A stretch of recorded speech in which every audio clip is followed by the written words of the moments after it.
Põe a palavras na minha boca. Ó, aproveitando, tem um comentário na live aqui, eu ia até perguntar isso agora mesmo. Valdiva Lima comentou assim: olá, boa noite. Letícia, você é a favor do jejum intermitente? Se sim, quais os benefícios? Eu ia comentar que você falou sobre redes sociais e tal, e tem muita gente que é guru de internet que fala sobre isso, Jejum. né? Ó, amor, obrigada pela sua pergunta. Jejum intermitente, ele nada mais é do que uma estratégia alimentar. Então, que a gente pode aplicar para várias coisas. É que ele é muito aplicado para emagrecimento, porque você restringe a janela alimentar. Então, teoricamente, eu tô diminuindo a chance daquela pessoa ingerir caloria, ela vai emagrecer. Mas, ó, jejum intermitente, dieta cetogênica, dieta low carb, Sim. são estratégias. Não existe ser a favor ou contra de uma estratégia alimentar. Existe ser, se ela funciona, a aplicação dela vai servir ou não para você. Tá? Certo. Então, ponto. Quando a gente vai pensar jejum intermitente, tem algumas pessoas que não podem fazer. Pessoas geralmente que têm enxaqueca não podem fazer jejum, porque desregula a glicemia muito e elas vão ter dor. Grávidas. Grávida, pelo amor de Deus, grávida não faz jejum. Eu vejo muita grávida. Ai, eu não sinto fome de manhã, você almoçar. Não. Você tem que comer mesmo sem fome. Então, a gente precisa manter um aporte calórico e proteico numa gestante. Pessoas que têm alguma doença, alguma condição que já acelera demais esse metabolismo. Não é legal fazer jejum intermitente. Só que o jejum, todo mundo acha que ele é para emagrecer. Só que o jejum, ele é um mecanismo biológico que ele ajuda a gente a envelhecer menos. Então, literalmente, ele rejuvenesce células. Então, quando eu tô em jejum, eu tô num mecanismo que chama hormese. Eu tô submetendo o meu corpo sob um estresse. Obviamente que controlado. E aí, o meu corpo, ele olha e fala assim, bom, essa doida não tá ingerindo comida o suficiente. Eu não tenho energia o suficiente, eu preciso entrar no modo sobrevivência. Qual é o meu modo de sobrevivência? Eu não vou gastar energia com célula velha. Eu não vou gastar energia com coisas que não estão tão bem, não funcionando tão bem. Com células que tenham mutação no DNA, que possam virar um câncer, alguma coisa assim. E aí, esse corpo faz o quê? Ele libera um sinal que chama autofagia. Nada mais do que a nossa própria célula se matar. Então, células velhas, elas recebem um sinal metabólico para morte celular programada. E aí, teoricamente, eu estou rejuvenescendo as minhas células, estou fazendo uma seleção. E o jejum, ele é muito aplicado dessa maneira. O jejum ficou famoso, bom, há milênios já, né? Medicina tradicional chinesa, medicina indiana. Então, a gente tem essas práticas milenares que já tem o jejum como prática. E é pra isso que ele serve. Então, eu tenho milhares de estudos, gente, tipo, bem conduzidos pela ciência. Ninguém tá falando de blogueira. Que prova por A mais B que jejum funciona. A questão é, qual é o momento? Então, eu tô com um paciente... Vamos pegar a sua esposa, de exemplo. Ela tava dormindo mal, ela tava com o hormônio desregulado. Você concorda que o corpo dela já tá estressado? Aí, eu pego ela desse jeito, eu vou colocar ela em jejum, eu vou piorar a situação. Sim. Então, não é pra todo mundo e não é a todo momento. Mas é uma estratégia alimentar magnífica. Magnífica, se bem aplicada. Não para fazer desafio detox de jejum de 7 dias da blogueira na internet. Não sou blogueira. Se fosse só blogueira, tava bom. Eu amo as blogueiras. Eu me intitulo blogueira quando eu faço as blogueiragens que o povo gosta. Mas o problema são profissionais que falam isso. Eu nem vou contar que eu fiz de 72 horas. Mas aí são jejuns diferentes. Existe jejum, por exemplo, espiritual, que a pessoa fica 48 horas, 72, uma semana sem comer. Ok, é diferente. É o objetivo completamente diferente. Mas você concorda que para você chegar no 72, você deveria ter passado um processo? Sim. Pra preparar o teu corpo pra isso? Perfeito. Eu já orientei paciente que fez jejum de 48 horas. Fins espirituais. O meu não foi espiritual, não. Na verdade, eu vi uma matéria a respeito disso e falava que o corpo começava a se comportar de tal maneira, a sua mente começava a comportar a mente fica mais clara. Exatamente. O raciocínio fica mais claro. Eu falei, gente, não é possível. E eu tava com aquela coisa, nossa, eu não consigo fazer nada, gente. Eu não consigo mais fazer aquele jejumzinho que eu fazia. Quer saber? Eu vou ver se esse negócio é de verdade mesmo. Eu fiz toda a preparação, não comer carne, todas aquelas coisas. Legal. Aí eu falei, agora comecei, vou fazer. Primeiro dia... 1 dia e meio já tava uma dor de cabeça. Aí sentindo falta do açúcar, né? Tomando água, café sem açúcar, chá, essas coisas. Aí depois no segundo dia parecia que eu não tava sentindo nada.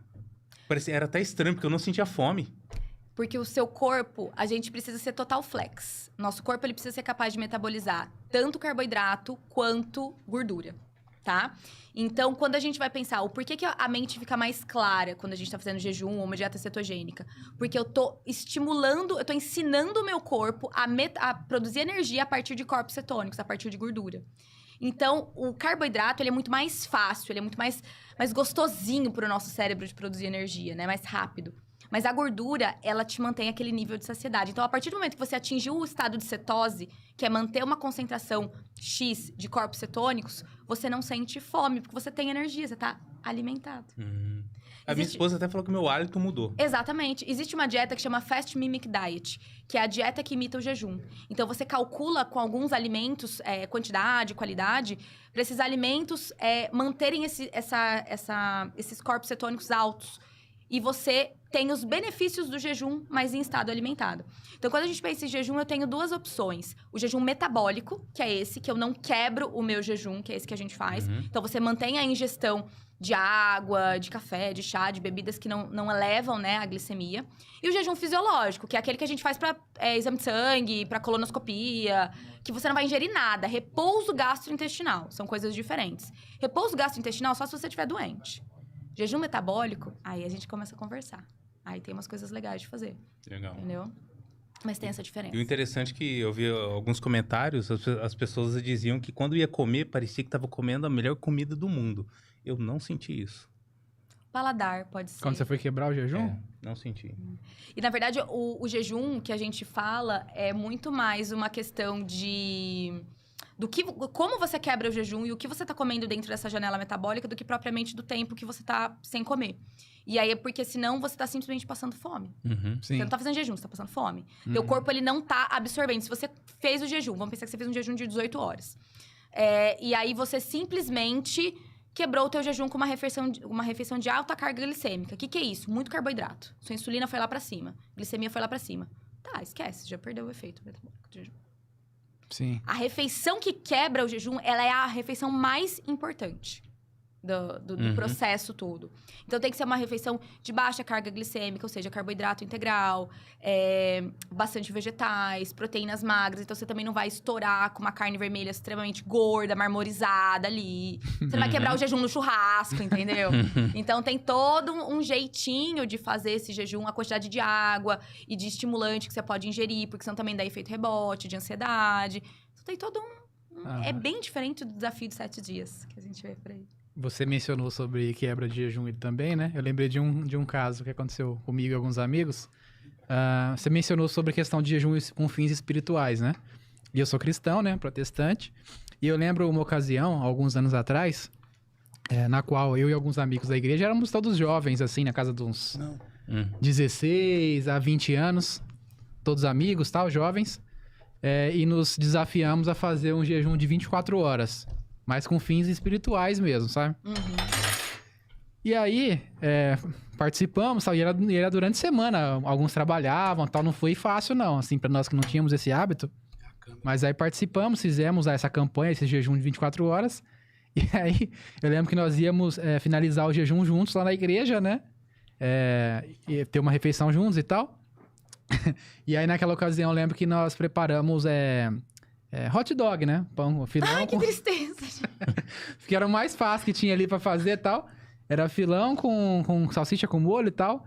E aí, vamos quebrar o jejum. E aí, começamos a comer, tá? Alguns foram mais comedidos e tal, mas de leve, como você falou, né? Assim, por mais que sejam salsicha, né?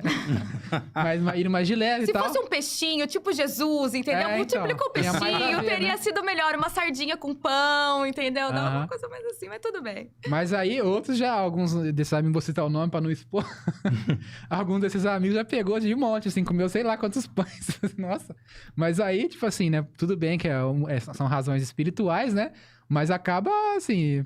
pesando contra, né? Acabou tipo assim, ali, sacrifiquei a minha carne aqui, né?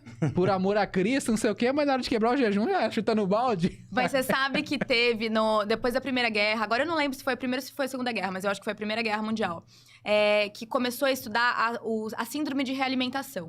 Então, os soldados, eles passaram muita fome no fronte. Se eu não me engano, acho que foram soldados alemães mesmo. E quando eles foram resgatados, eles desesperados...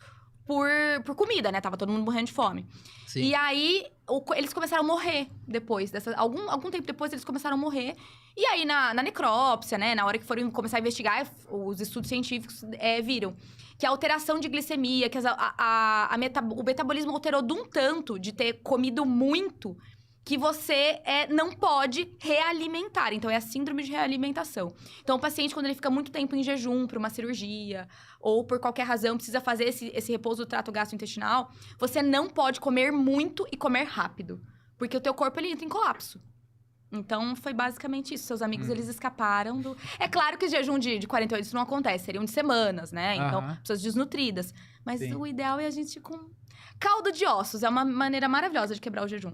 Aquela sopinha bem leve, com baixo teor de carboidrato. Então, para você ir voltando nesse movimento peristáltico, sobrecarregar o corpo. Com sobriedade. Pra Jesus olhar e falar assim, valeu esse sacrifício. Tá indo bem, parabéns. Fechou com chave de ouro. Mas foi engraçado.